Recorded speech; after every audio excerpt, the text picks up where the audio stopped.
Welcome back to Learn Astrology with Mary. My name's Mary English. You can find me at www.maryenglish.com and maryenglish.co.uk and UK Astrology. You can also find me on Instagram, maryenglish.co.uk. Yes, I know that's my website address, but somebody's nicked my name.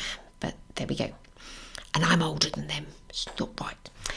Anyway, I hope you're well. This week I thought I'd do empty house rulers. Now, you probably know, or maybe you don't know, I'm very interested in people who have stelliums in their charts, one-sided charts. I wrote about the indigos. I've written a book about the indigos. I've written articles about it, got podcasts on it. Episode 21 covers indigos. And they're people with all their planets in one place. And also, to be an indigo, you need Uranus and Neptune conjunct, either in the sign of Sagittarius or Capricorn. The bigger conjunction happened in the sign of Capricorn.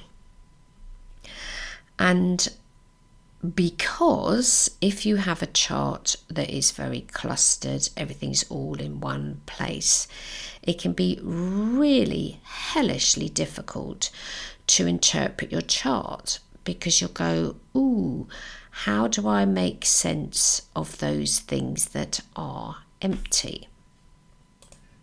Because nobody's going to give you too much information about an empty house. You're not going to get any computer program that goes third house in the sign of la la la and empty. It doesn't exist. And I suppose what prompted this podcast is, I have covered this before and I'll talk about where I've covered it, but what prompted it is I'm back again reading The Power of Now by Eckhart Tolle, and he says in there that the space between things is more important than the thing itself. So if you think of a room, you go into a room, you're going to look at all the things that are in it, but what's more important is the space that is around those things. And also the same thing happens in space up there in the sky. Everybody's talking, which we will do because we're astrologers, we're going to talk about the planets, but nobody talks about too much about the gaps in between. And what he points out in the book as well is that people that have analysed the gaps in between will then go, well, this is a black hole and this is this and that is the other. That empty space is not something that us as humans appreciate, understand, or particularly want to know about. And I have to say that if you are a person with a lot of empty houses, one has to ask the question, are you better and more okay with things that are empty? Now, in episode 357, we did Exploring Empty Houses and using the book by Janice Huntley. I've got a webinar that I did, I'll put the link to it, and that's Empty Houses in Astrology. And what I want to cover today is a real live person's chart that has 8 empty houses. That's a considerable amount of empty houses. This particular person was born on the 3rd of September 1945, and I'll tell you who it is. Well, I'll tell you now, his name's Anthony Louis, and I've mentioned his book before, Ori Astrology, Plain and Simple. And the reason I want to use his chart is because in the book itself, in the inside front page about the author, it's got his chart there. And it says there, below is Anthony Louis' natal chart. He was born on the 3rd of September 1945 at 9:04 a.m. EDT. His sun in the 11th house conjoins a traditional astrological degree of 11 degrees Virgo. So I thought, let me go to Astro Data Bank and see if he's on there, because he didn't used to be. It's a reasonably recent upload. And on there, they've got his blinking birth chart as 9:09 a.m. Now, I won't go into the full story about Anthony and his birth time. I think he covered it on the astrology podcast. I'm sure he was being interviewed by Chris Brennan, and he talked about how he wasn't sure about his time of birth, and he did rectification and came up with the time of 9:04 a.m., which is in his book Oral Astrology, Plain and Simple. And then he went into his loft or something, or his moving house or whatever, and he found a book that his dad had got, and his dad had recorded in there that he was born at 9:05 a.m. And then time progresses, and then eventually he got his birth chart, and his birth chart said he's 9:09 a.m. And so there's a difference of quite a few minutes between one thing and another. Now, anybody else would probably not be bothered by this, but our Anthony is a Virgo, and what do Virgos mostly, definitely, always want is to be as accurate as possible when doing stuff. Like, the quickest way to cheese a Virgo off is to make a ridiculous mistake, and they will pick you up on it. So if you accidentally spell something with 2 I's or 1 T when it should be double T or something, it's the teeny weeny things that will absolutely push a Virgo over the edge. I do know, because I had a brother who was a Virgo, and he was an antique book dealer, and yeah, we won't go there. Being accurate is important. Now, you've got to have a sign of the zodiac where accuracy is important, for sure. But I thought it's sort of chuckling to my Pisces self that Anthony's book says he was born 9:04. Astro Databank says he's born 9:09. He tells the story about how his father says he was 9:05. So we're going to use both charts, okay? So I'm not going to use the 9:04 one, because that's a rectification, even though it's only a minute away from the time that his father said he was born. And there's a long story that he'll tell you on the astrology podcast about how he did the rectification. And don't even ask me to do chart rectification. I cannot do it. Okay, I can guess sometimes what people's ascendants might be, if only because when people contact me, they're pretty stressed, and you sort of get a vague idea of what ascendant sign they might have, because the ascendant sign is the sign that's going to be, is going to be more visible when you're sort of losing the plot and stuff, because you'll always knee-jerk back to your ascendant sign. But what I want to cover today is I'm going to read from a book called The House Connection, How to Read the Houses in an Astrological Chart, by Karen Hamaker-Zondag. Now, I've mentioned her before. I don't think I've mentioned this particular book, because the book's called The House Connection. We're talking about houses today, and as you know, I practice equal house. When I say practice equal, it makes it sound like I'm practicing religion. I'm a Catholic. No, I'm not. My parents were. So we're gonna do this. We're gonna do his chart. We're gonna do it live. We're gonna read from. I am going to read to you, and what I'm going to be reading out is the rulers to the houses in other houses. So let's just back up a bit here now. So if you have an empty chart, and trust me, Anthony's chart is in the show notes, and you can go to Astro Databank and find the 9:09 birth time. It's a lot of empty houses. Even the first house is empty. It's in the sign of Libra, and bajang, there's nothing in there. And I say even the first house. The chances of having the first house, so I don't know, 1 out of 12, because there's 12 houses and 12 signs and blah, blah, blah. But anyway, he doesn't have anything in his first. And you don't get to anything in his chart until you get to the 9th house of spirituality. Everything is empty. 1, 2, 3, 4, 5, 6, 7, 8. Those are all empty, empty, empty. I think they'd still be empty no matter what house system you're going to use. So I haven't done the other house systems, but I expect with Placidus, etc., it's going to be pretty empty. And if you do the ruler to a house, you can get more of a story to that house. So for instance, his chart starts in the sign of Libra. What's the ruler to Libra? Venus, Mary, correct. And his natal Venus is located in the 10th. So the 10th is all about career, and the ascendant is all about how you experience the world when you're first born and how you'll knee-jerk react to it, etc. And if you know your rulerships and your planets and stuff, they can give you a bit of an inkling of more information for your chart. And I know that a lot of people that listen to this podcast are indigo, so people born between late 1970s, around about 1978 to 1999. That's when Uranus and Neptune started to get closer and closer together. They didn't get conjunct until the 1990s, but that is predominantly the age group of the people that listen to this podcast. Not to say, don't worry, I'm not excluding you if you're born on a different date before 1978 or if you're born after 99.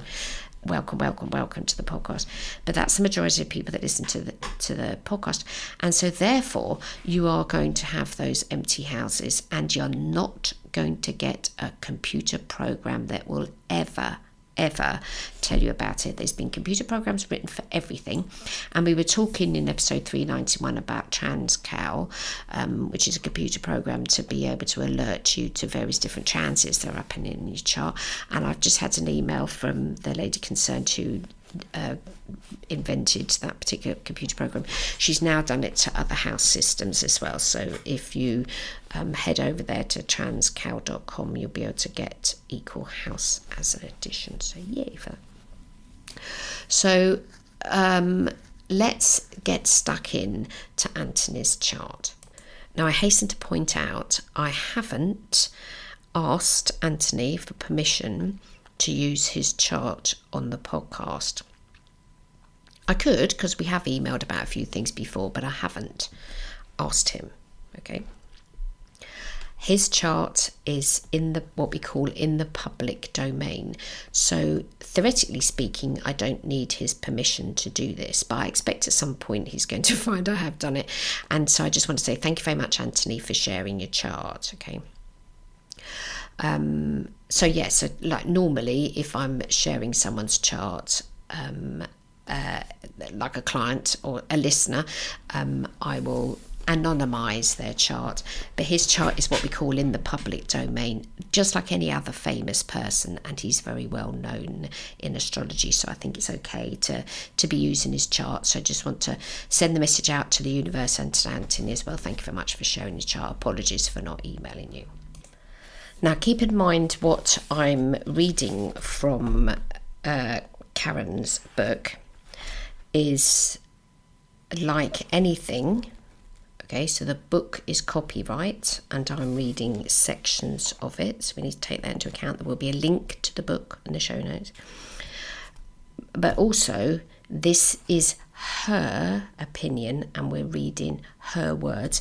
That I don't think she wrote it in English. I think the book might have been translated. Yes, so English translation, copyright 1994. Because she herself actually comes from, she lives in the Netherlands. And when she wrote this particular book, she's signing it that she's in the province of North Holland in the Netherlands. So it's a suburban part of Amsterdam. So there we go. So she's not English. I know she can speak some English, but I because it says this book is translated. So we also have to remember that when I'm reading stuff, what has been lost in translation. So going back to Anthony's chart, the chart I want to use, and I'm going to use, because I have got both of them on the show notes there, the chart I'm going to use is the 9:05 a.m. chart.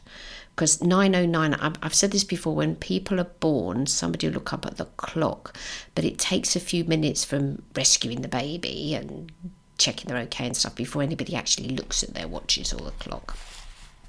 So I'd say if his daddy says he was born at 9:05, it's pretty rare for a dad to have a specific time like that and to be completely wrong. Anyway, So just looking at chart shape, we've got a stellium, we've got a cluster of planets in the 10th. So we've got Saturn, Venus, Moon and Pluto, and the Moon and Pluto are pretty conjunct.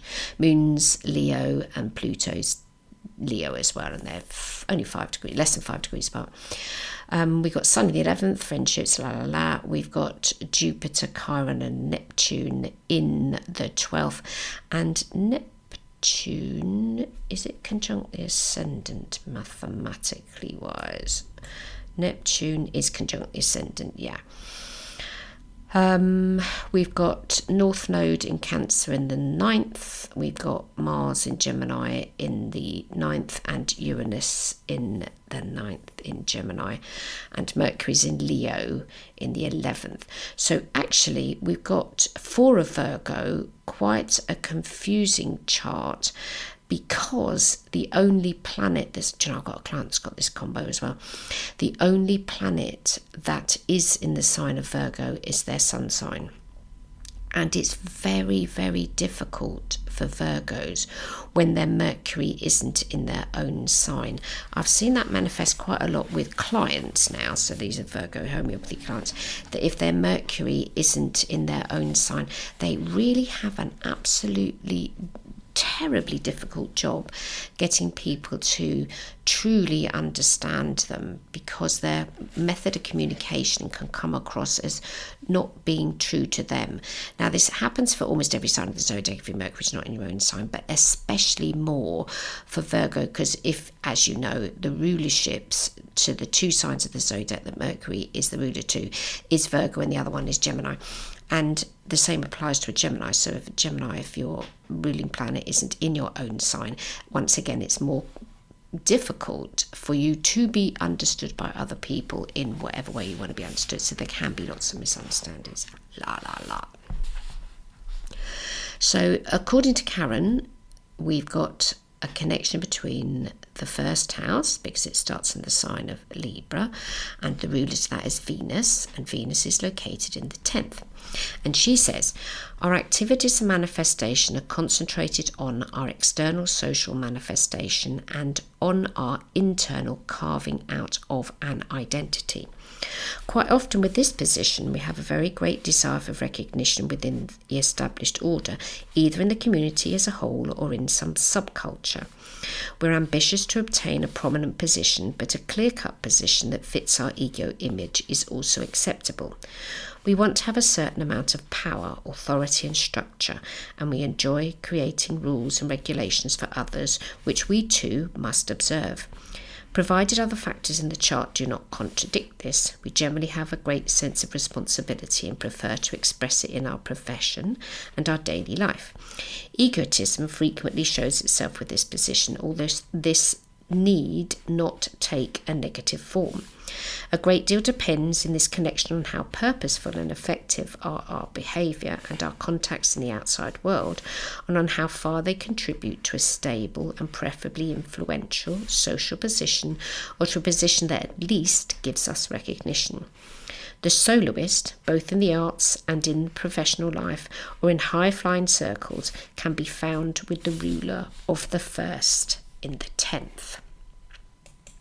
Now, I hasten to point out that I don't know Anthony. I've never met him.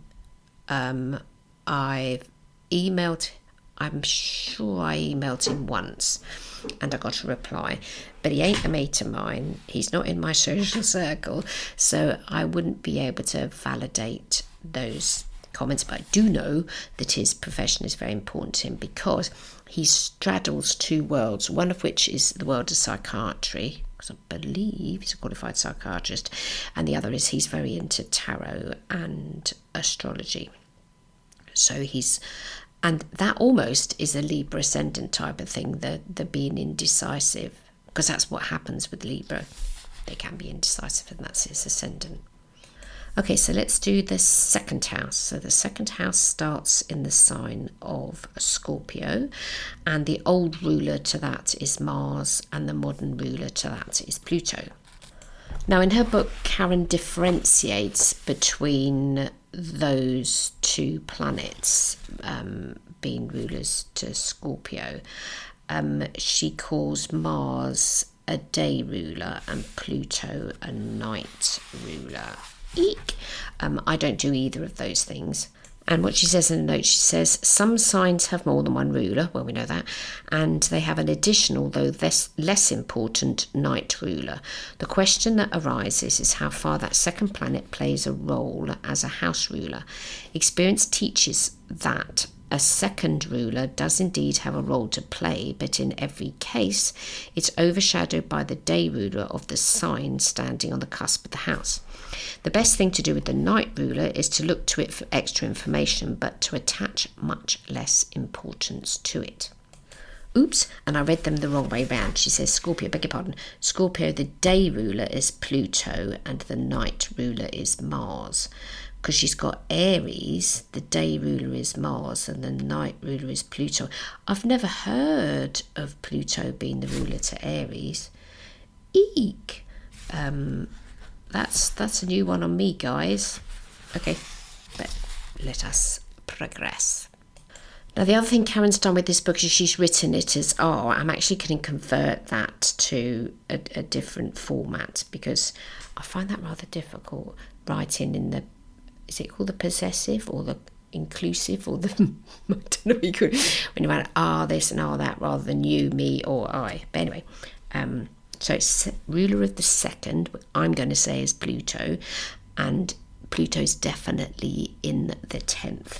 So we've got another 10th house planet. So the need to create and acquire security is concentrated here on the area of your life that externally has to do with the struggle for a certain social position, and internally has to do with the forming of an identity based on consciously on what they think they're able to do and to be. With this connection, I'm going to have to go back to the we. With this connection, we desire a stable social position. We're more than likely to plan our career and to look for a recognised position of authority in the outside world. In any event, we put a show of being strong and self-assured.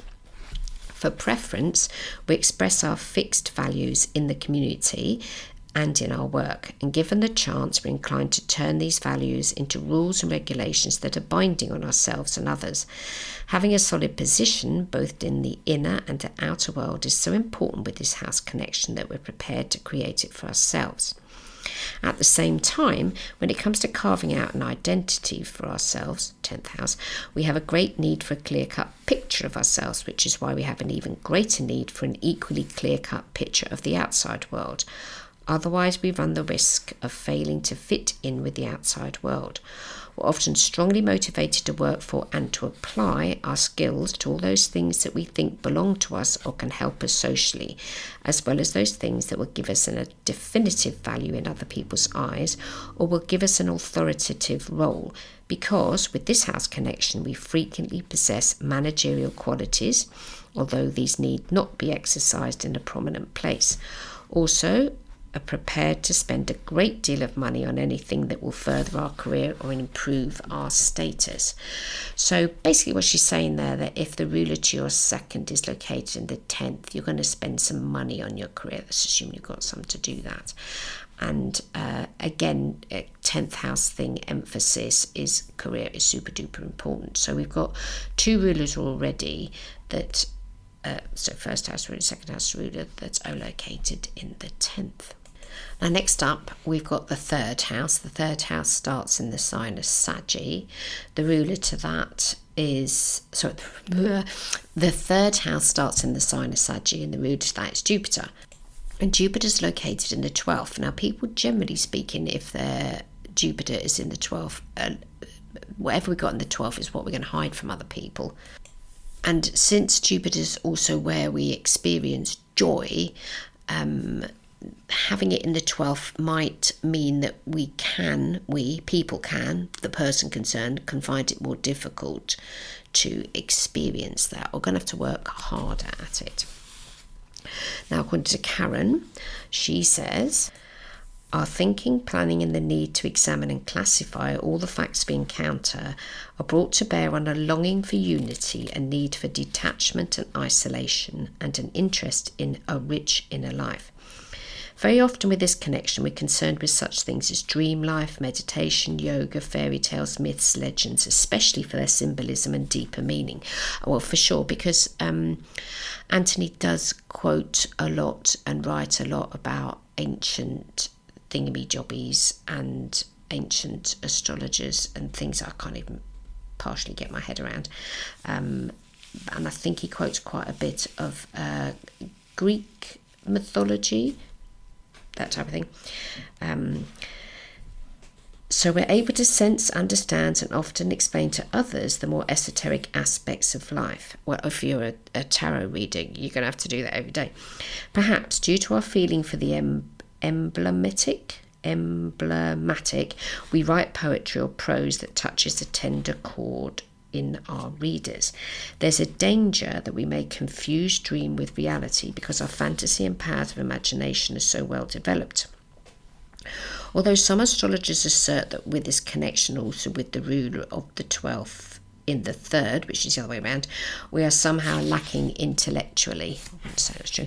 My own experience shows that this is wholly without foundation. Certainly with these house connections, linear, causal thinking can mature rather later than usual because of the need to dwell longer in the mythic phase. However, it's striking that people with this connection possess a remarkable type of memory, and by making cross connections, putting 2 and 2 together, can fill in details that they do not know for a fact. If we have this connection, then we're capable of being perfectly happy on our own, enjoying third house pursuits such as reading, writing, prose, poetry, preparing lessons or lectures, and so on. He does lots of that. It's during these solitary hours that we often get our best ideas and inspiration. On the other hand, with this placement of the ruler of the 3rd and the 12th, communication is not a strong point. With this connection, we're sometimes inclined to react, not to what is said, but what is probably intended. We can divine what is left unspoken, but it's not always wise to blurt out such things. Sometimes we find it hard to concentrate because we're easily distracted by our rich inner life. Ooh. Okay, going on to the 4th house, that starts in the sign of Capricorn, ruled by Saturn. Saturn's up in the 10th. Now, Saturn's in its happy home, in the opposite sign, because Saturn rules Capricorn. So when we get on to ruler of the 10th in the 10th, then that's going to be a stronger association because Saturn's happy. Yay! Happy in the 10th. Just like Mercury would be happy in the 3rd or the 6th, or Venus would be happy in the, Venus governs the 2nd and also the 7th. So don't forget that when you're doing the rulershipy things, sometimes you're going to have a planet that's in its happy home anyway. So it's going to operate more effectively in that house. And if we're doing old-fashioned astrology, Jupiter is an old-fashioned ruler to Pisces, and then being in the 12th, it's happy there. I mean, natally, he's got Neptune in the 12th, so Neptune again is happy there. We have got Chiron squished in between the two, but yeah. So ruler of the 4th and the 10th.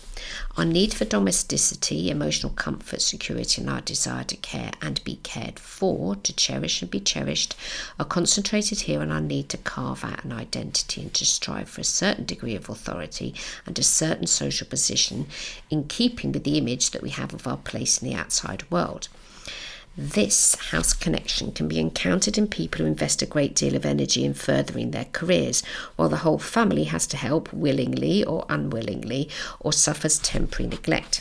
For some, the work relates to hearth and home and caring activities and contributes to the social position in some way. For example, the nursing profession, interior decoration, meals on wheels for the aged and so on can provide a function in the community.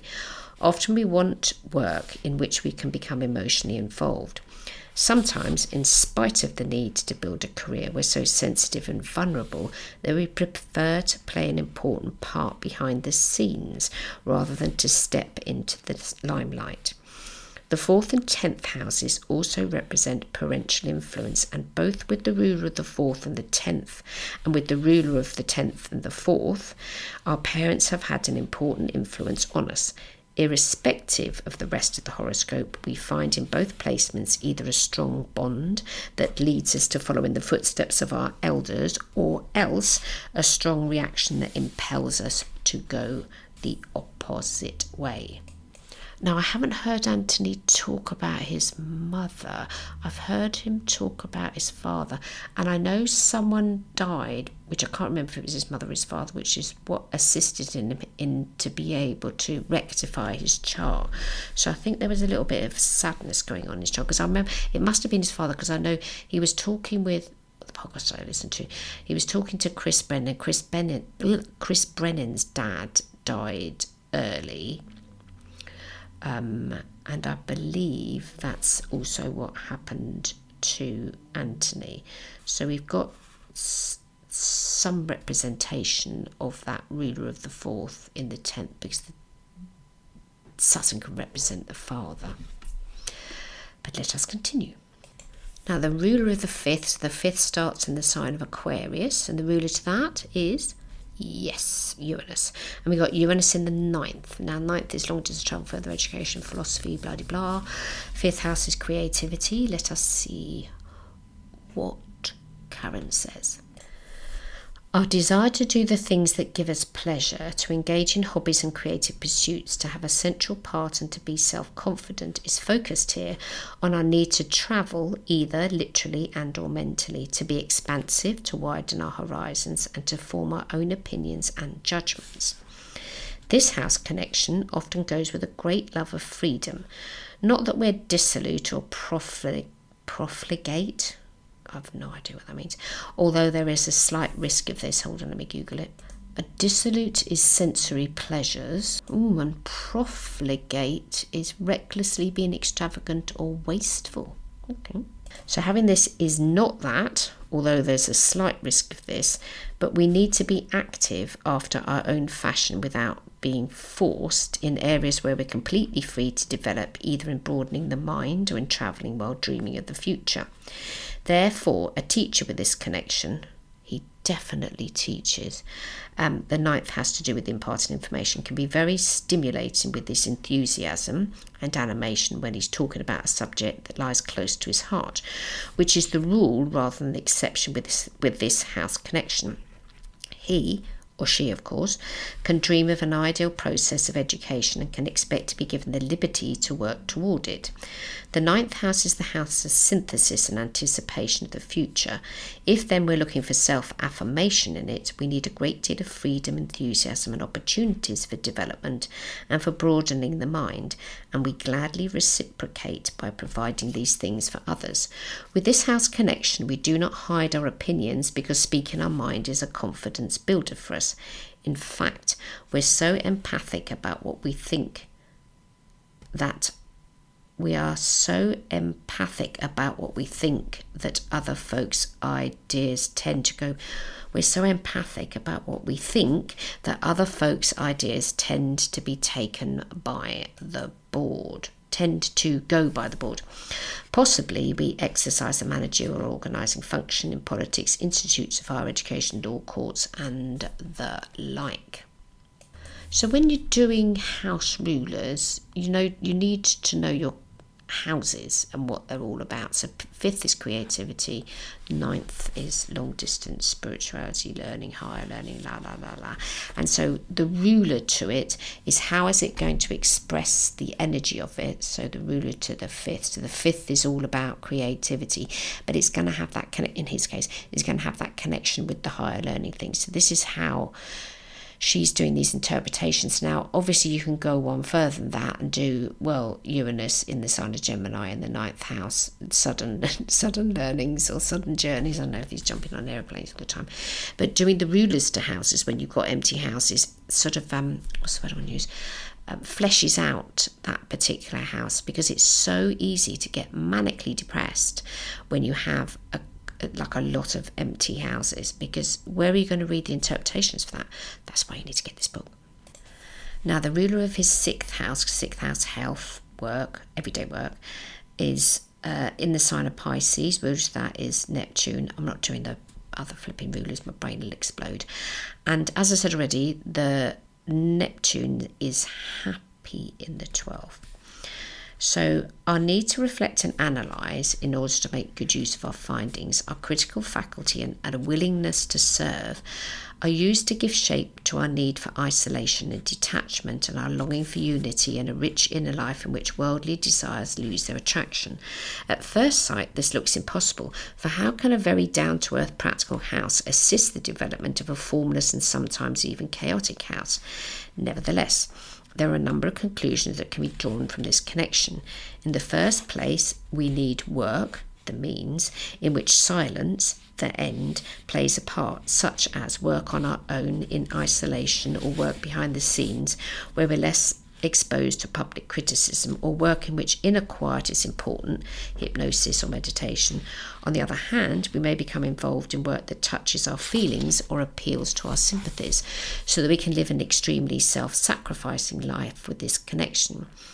And sometimes we do something very practical, quite possibly something to do with the sea, or have a recondite occupation. Oh my God, what's that mean? Recondite means little known or obtuse. Okay. Well, actually, with him being a psychiatrist, that's not an everyday job. And also, neither is being an astrologer or a tarot reader. So we could have a recondite occupation such as analysing narcotics and hallucinogens. Well, all psychiatrists prescribe gear. Psychologically, this house connection indicates that our critical faculty and eye for detail run the risk of being sidetracked or even of going astray in some way or another. The 12th house always blurs contours. Our self-criticism can be excessive without good cause, and so can our criticism of others. It's important for us to find a positive way of using our powers of analysis. For example, we can set to work helping people with addictions or social problems where intuition and empathy are needed. That's definitely what it does. Then again, we might do artistic and creative work that touches the emotions, or we might try to make sense of the world of the unseen by carrying out objective research into spiritism, superstition, meditation, and so on. That's astrology, isn't it? Dreams, feelings, sudden thoughts and other images from within can give us guidance in our work and in our critical scrutiny of ourselves. If we have this connection, the relationship between mind and body is at least as important for us as it is with the 8th and 6th house connections. And she's just doing some however, it's possible for us to suffer from exhaustion because we do not know when to stop when our emotional involvement is concerned. Okay, interesting. So the ruler of the 7th, is Mars, because it starts on the side of Aries, and that's located in the 9th. And obviously, because we've got a stellium, we've got a hell of a lot of planets all in only 4 houses, because this is a very clustered chart. There's going to be a predominance of analysis from these houses that we're doing. So we're doing 1 to 8 that always keep pointing back to the 4 that are occupied. Yeah, you with me? Because if a house is empty, the connections we're making is with houses that are full. So those full houses are going to have some expression to the empty ones. So 7th and 9th are connected. Our need for and our attitude towards a life partner is focused on physical or mental travel and widening our horizons, and on our need to make up our own minds and to form our own opinions. I'm just going to stop there for a second. Anybody with a Libra ascendant needs to be in a close personal partnership. I don't know if Anthony is married. I think in one of his books he mentions, I'm sure he mentions that he has a wife. Let me double check. Yes, it's mentioned on Astro Data Bank. I knew I'd read it somewhere. So he works as a practicing psychiatrist, and his areas of expertise include community psychiatry and crisis intervention. He's a strong advocate for patients' rights. His interest in symbolism and dreams, that's all that 12th house stuff, led him to pursue training in psychoanalysis in the early 80s. He was married on the 17th of December 1977 to his wife Linda, born on the 1st of May 1944.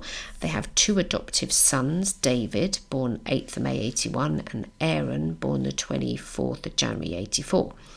Significant events include the sudden death of his mother, 26th of May 1914, of rheumatic heart disease, That's when she was born. So on the 30th of August 53, and the death of his father from Parkinson's disease on the 26th of June 99. Yes, I thought I'd read that somewhere. Okay, so that makes sense to the connections between the 4th and the 10th, and also the fact that he's got moon conjunct Pluto. But it doesn't say what his relationship was like with his mum. But yeah, okay. So anybody with a Libra ascendant, the thing I'm always saying to them is, if you've got a Libra ascendant, just have a relationship, because that's the prescription that needs to happen for somebody with a Libra ascendant. People that have a Libra ascendant and aren't in a close personal relationship are very unhappy bunnies, unless they become nuns or monks, or their work means they can't, or they live in a culture where it's not encouraged, or whatever. But as a general rule, Libra ascendant people function much better in a close personal relationship. I have a sister with that, she's always had a bloke, and also people with sun in the 7th, which is what I have. So there we go. Right, so with this house connection, we long for a partner with whom to share our insights, philosophy of life, religious beliefs, or social vision. While we do not want to adopt our partner's vision, this can certainly help in the formation of our own. Discussions with a partner may help us modify our ideas, but will not permit the partner to meddle with them too much. The opportunity to grow and develop in a relationship is very important to us, not so much in regard to our psyche, but more in the sense of study, freedom, and a chance to improve in general. The 9th house represents our need of perspective and hope for the future, and we're at least happy in a relationship, and we are least happy in a relationship that is not very exciting or shows no sign of going anywhere but just ticks over. We require freedom of movement for ourselves and also gladly concede it to our opposite number. A relationship in which the partners support and encourage one another and perhaps pursue the same studies is one of the positive possibilities of this connection. There can be a shared love of travel, although it is sometimes said that with this connection, marriage to a foreigner or to someone with a completely different ethnic, social, or cultural background often takes place. It is not a common occurrence. With the ruler of the 7th and the 9th, we may well have a strong sense of justice, because the 7th house is the house of peace and harmony, is an instrument here of the search for what is true and right. When collaborating with someone, we expect to have a fairly free hand, and we accord the same privilege to our colleague. Foreign places study the decimation of knowledge or the propagation of a belief, not to mention a fight for justice, can all play a part in the collaboration. So that's cute. Now the last empty house is the 8th house. It starts in the sign of Taurus, ruled by Venus. Venus is located in the 10th. So our need for intensity, the desire to penetrate to and uncover the core of things, to tackle complexities and neurosis, and to gain power, are an instrument here of forming one identity, for gaining social status and coming into possession of a certain autonomy and authority. It'll be clear that this is a placement in which on one hand we're very preoccupied with ourselves, and on the other we provoke confrontation. The suction exerted on the conscious by everything we've repressed or have attempted to ignore, brackets 8th, will show in the image we create for ourselves in the outside world, on the basis of which we function in society, notwithstanding the fact that the urge to deal with these repressions also resides in the 8th. Often we feel an underlying vulnerability, but with this connection we possess the resources to hide the fact. The 8th house is well stocked with defence mechanisms, and the 10th can provide a mask. One of the most effective defence mechanisms is the adoption of a powerful authoritative attitude, or of some other form of behaviour that commands respect. Be that as it may, we easily approach the world with our real self heavily disguised and give the impression that everything's under control and it's going according to plan. And we may not wish to admit that we can shiver and cry inside, even to ourselves. With this house connection, I've seen people undergo a radical change at some point in their lives, quite often after a crisis, which, strange to say, can be quite minor. Tackling our personal problems and having the courage to face them has great consequences for the way in which we look at ourselves and the world, and therefore for our functioning. If we shut our eyes to the problems, the hidden anxiety we feel for ourselves can erupt into a power struggle that engulfs our whole environment. Hardness, reserve, and defensiveness are our armour, and yet this house connection can be full of possibilities if we have the courage to lay aside that armour. For then, the ability to explore and study things in depth can herald a really vigorous personal development without any striving for empty power. Everything belonging to the 8th can be used to define identity or as a means of securing our function in society. Therefore, a position of authority can be regarded as important by people with this house connection, as can anything to do with life and death, from directing funerals to comforting the dying, or parapsychology and so on. She's put para brackets and then psychology, and he does psychology. Usually with this connection we need recognition and support from the outside, at any rate in the beginning, in order to feel more secure on the inside. As a matter of fact, we often do receive this following and support because we put on such a show of confidence. The rest must come from us. Now, we can go on with rulers to houses for every house, but I just wanted to cover the empty houses and ruler to it, because this is about empty houses, and I want to bang on the point that it doesn't matter if a house is empty. Obviously, it depends what house system you use to which house is going to be what, but using equal house makes life much, much easier. So thank you to Anthony for sharing your chart today. Truly appreciate it. And I will put the links to Anthony's his blog. So he's got it on WordPress, because he used to be an AOL back in the day. And he's very, very active on there. So there's a post quite frequently. Now he's considerably older than me by about 20 years, I think. Hold on. Oops, I lied. So he's 15 years older than me, and I'm not retired yet, so I don't get my state pension for another couple of years. So he would definitely be, inverted commas, retired. So whether or not he's still doing psychiatry, I don't know. But his blog is very, very active. There's lots of things that he writes in there, and it's a very interesting read.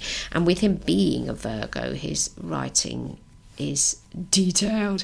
But remember, of course, that his natal Mercury luckily isn't retrograde, but it is in the sign of Leo, and it's a friendly, upbeat style of writing that he has. But because he's the Virgo, it is very, very detailed.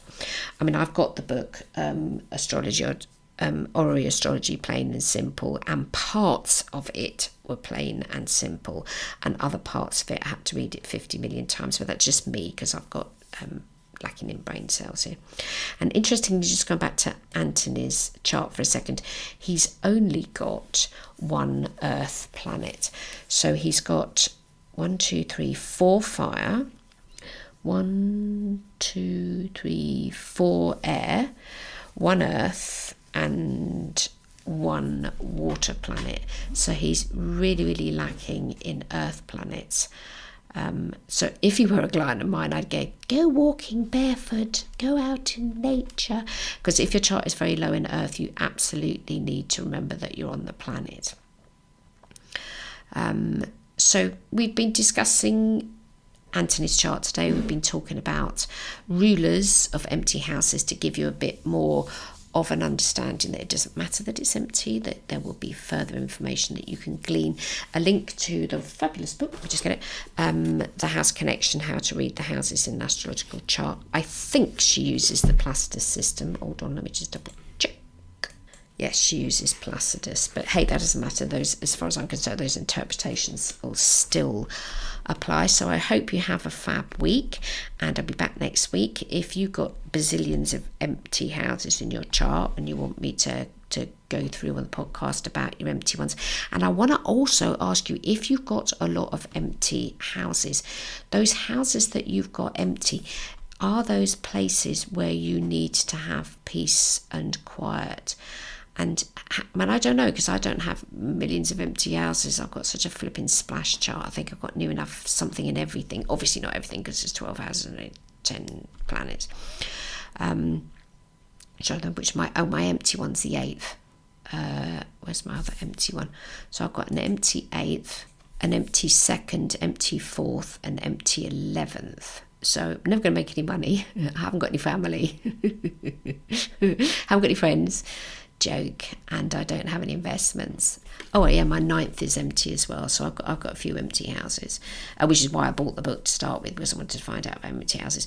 But what I want to know is, if you've got a lot of empty houses, how important is quiet and peace and quiet, etc. for you? And what's your attitude towards space, the space in between? Taking back to the beginning of this podcast when I was talking about Eckhart Tolle, talking about the empty spaces between things is what we need to focus on, rather than the things themselves, the emptiness that exists, because that is the same as consciousness, because that's not something physical. But anyway, don't want to go down that rabbit hole. So I hope you have a fab week, and I'll be back next week. Bye bye now.